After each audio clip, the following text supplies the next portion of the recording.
Welcome back to the interview area. We are joined by world number one, Scottie Scheffler. Scottie, a lot has transpired over the last 48 hours. Just talk us through kind of getting here and what your prep has been like. Yeah, we finished up in Columbus on Sunday, and then did all the stuff afterwards, and flew in. Ended up having to fly into Fayetteville, I think, and drive an hour over here, and made it in pretty late Sunday night, and then came out yesterday afternoon, did some chipping and putting out on the golf course, and today I played the back nine. Tomorrow I'll play the front, and then Thursday will be the tournament. Overall reaction to the course from today? Yeah, course is great. I mean, in good shape. I think the areas around the green are extremely difficult to play out of. I think the golf course is going to play pretty tough this week, but it'll be a fun test. I think the golf course is great. I mean, it's extremely challenging. I don't really think they have to do too much to trick it up with the way the greens are if they want the scores to be high, and so it should be a good test and a fun week. Perfect. We'll go here on the left. Brian? So you were out with Scottie, or you and Teddy were out yesterday, chipping and putting mostly. What are your thoughts about your plays around the greens and what you might be using and that kind of thing? Well, I mean, a lot of the areas around the greens here are quite different, and a lot of it depends on the lies that you get. It's grainy Bermuda, and so if you get a good lie, you can be a little bit more creative with what you want to do. But if you have an iffy into the grain lie, it's you're a bit limited in what you can do around the green. And so really it depends on the lie, and then it depends how big of a slope there is that you're trying to get it back up onto the green. And a lot of it I think is going to be missing in the right spots, but there's certain holes out here where there isn't really a great miss. You just got to step up there and hit a great shot. We're going to hear to Todd on the right. Scottie, you have improved with your putting this year. Can you describe what was going on as you stood over a putt in your head, what you were thinking about before you started working with Phil, and what you think about now as you stand over the ball? I mean, going now, I'm trying to get as visual as I can with what I'm trying to do. And, before I use the line on my ball, and so sometimes I'd be trying to match up the line on the back of the putter with the line on the ball. And I mean, at times I'd almost get a bit confused, and nowadays I feel like I'm getting much more visual with what I'm trying to do, and seeing kind of what I want the putt to do versus maybe playing a little bit of a guessing game before. And so I'm just putting the ball down and lining it up where I feel like it should be lined up, and then hitting the putt. Back left, Doug. Was Chambers or Oakmont your first Open? Oakmont. What of all the Opens you've played, what's the biggest lesson you've learned? What's up? About the Open. About the U.S. Open? Yes. Not the British. Well,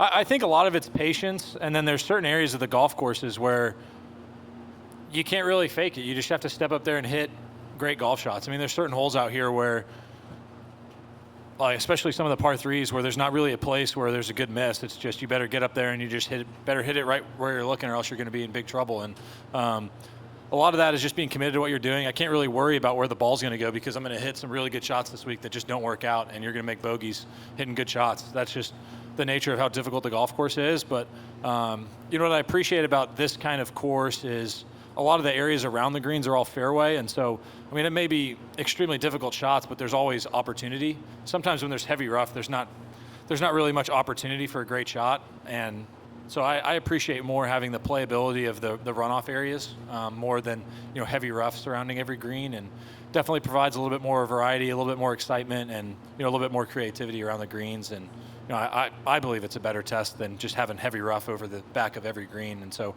courses like this I think are a lot of fun to play. We're going to go to Titus with the first tee here on the right. Hello, my name's Titus. Question I'd like to ask is, last weekend when you triple bogeyed that hole, you seemed to stay a little bit calm. How did you keep from getting frustrated from your bad shots? It's a good question. I was very frustrated, so I'm glad you couldn't tell. But I think I've learned over the course of my career to stay as patient as possible. And when I made a triple on that hole, I really didn't hit that bad of a shot. It just hit a tree and went out of bounds. And I kind of reminded myself that I was playing good golf, and as long as I kept a good head on my shoulders, I could continue to kind of go about my day, and was able to bounce back nicely. And I think that's something that you just learn playing more and more golf, that bad breaks are going to come, but it's more about your response to those things than really receiving the bad break. Just because, of course, of a 72-hole tournament, you're going to get plenty of bad breaks and hit plenty of bad shots. It's more about how I'm going to recover from those shots. We're going to go on the left here and then right in front of Brendan.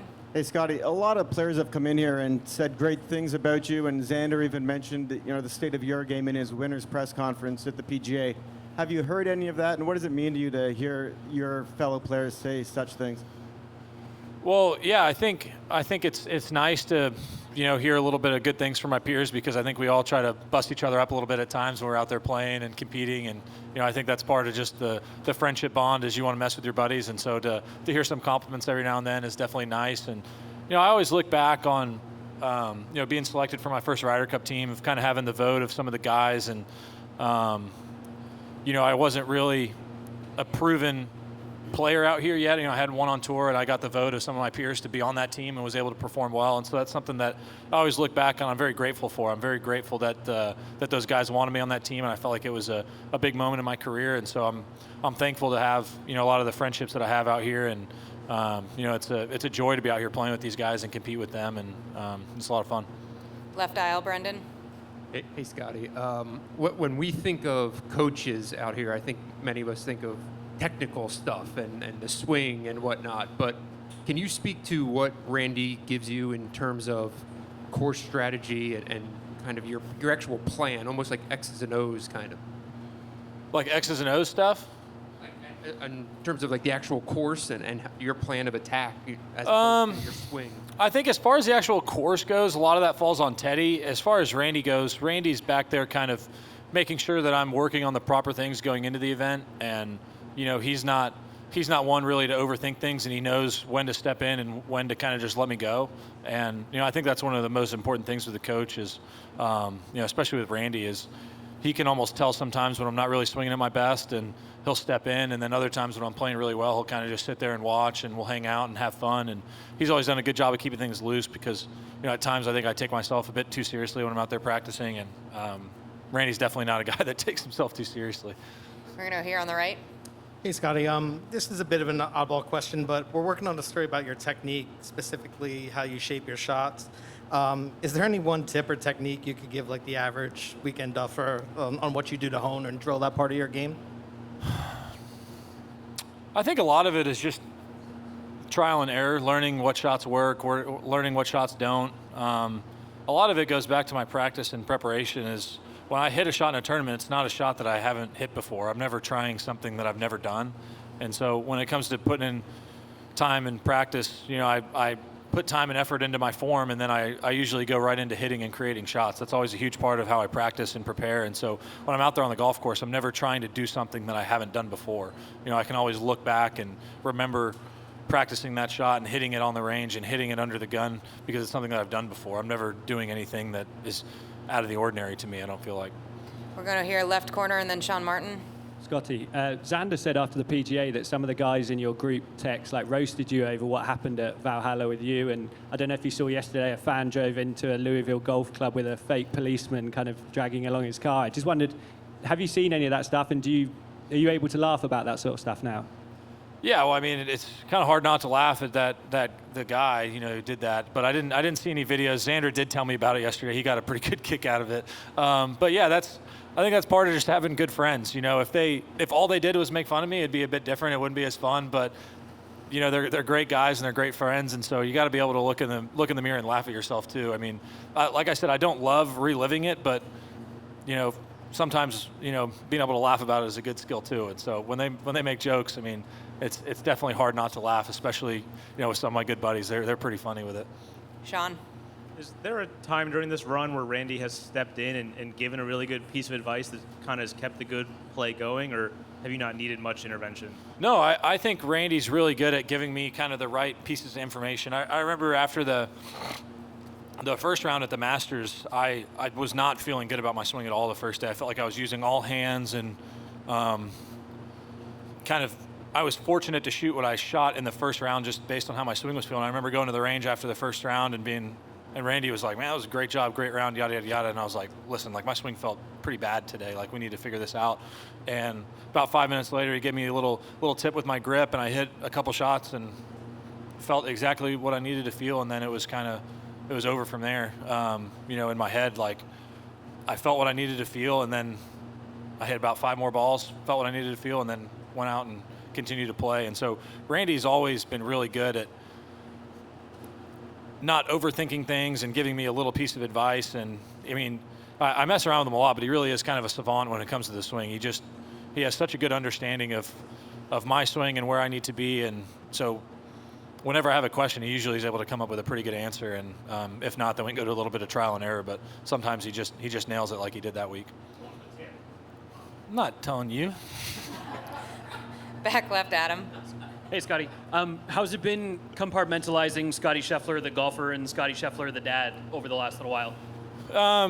You know, with some of the circumstances that have been going on around outside the golf course, it's been a bit more challenging. But, you know, overall, I feel like when I'm at home, you know, having Bennett around is almost easier to not be on my phone, not be watching TV. I just want to hang out with him and hang out with Mare. And, you know, rocking him to sleep puts me to sleep. And, yeah, being at home is fun. There's definitely no I haven't been bored at home in quite some time, that's for sure. And so time is always filled, and it's filled with great things, you know, hanging out with my son and hanging out with my wife. And so that part of it has been really nice. But, yeah, some of the circumstances around the golf course have made it, I'd say, a bit more challenging.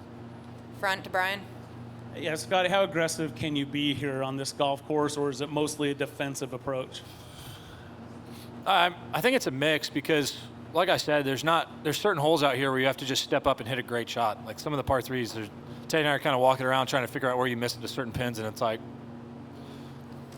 it's not really a good spot here. You better just hit it in the middle of the green and try and two-putt. And so there's a lot of that out here, and you know, I think it's kind of fun too, and there's not really any hazards on the golf course. It's not like we're hitting over ponds or your ball's rolling back into water or into bunkers you can't get up and down out of. I mean, there's definitely some areas where you're going to be extremely challenged, but I feel like there's always opportunity. Like,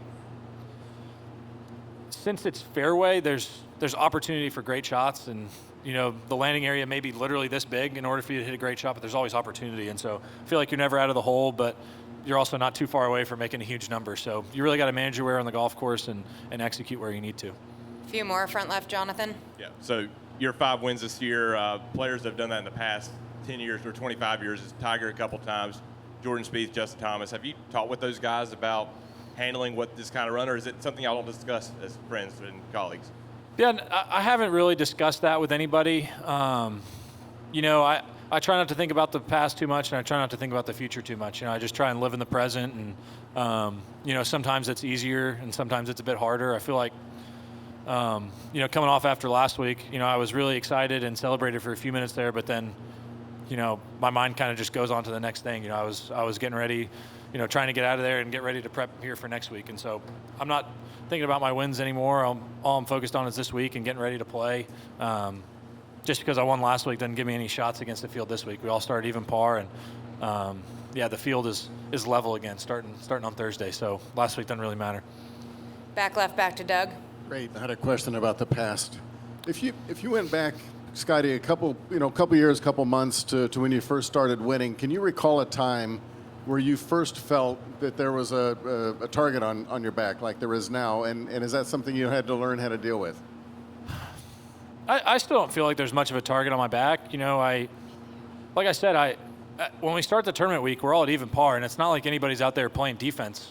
You know, like when I play with Xander and Rory here on Thursday and Friday, they're not going to be saying weird stuff to me out on the golf course or trying to, you know, block my putt from going in the hole. We all kind of got to go out there and play our game, and so, I mean, as far as a target on my back, even if there's not really much that we can do in the game of golf. You know, most of it is against the golf course and playing against yourself. So target on my back I don't really feel it, and then I don't really think about it much, but yeah. 2 more, center aisle, and then Amelia. Scotty, just wondering, how does it feel to be, like, by far the best golfer in the world? I guess it's kind of going to be the same answer as the last one. I try not to think about the past. I try not to think about the future. You know, I try to live in the present. That's how I've always been. You know, I try to be present where I am. You know, when I'm at home, I try to be the best husband and father I can be. And when I'm out here, I'm trying to be the best golfer that I can be. And, you know, I try to give my best to each and everything that I do. And whether that's working out in the gym, practicing out here, getting ready for a tournament, practicing at home, or spending time at home with my friends and family. I try not to overthink things. I try to just live one moment at a time and soak it all up, because, you know, you never really know how long it's going to last, and just try and soak up the good times when you can, and fight through the bad. Last question on the right, Amelia.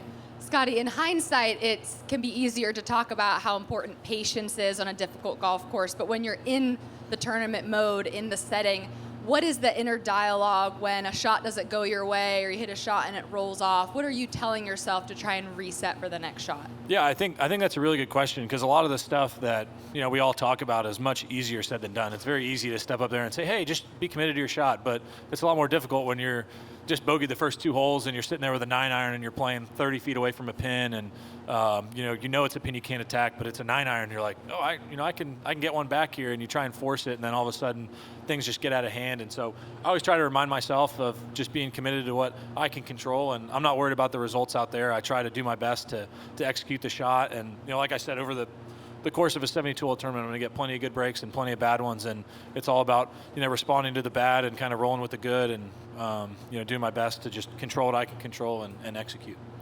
Appreciate it, Scottie. Best of luck this week. All right, thanks, y'all.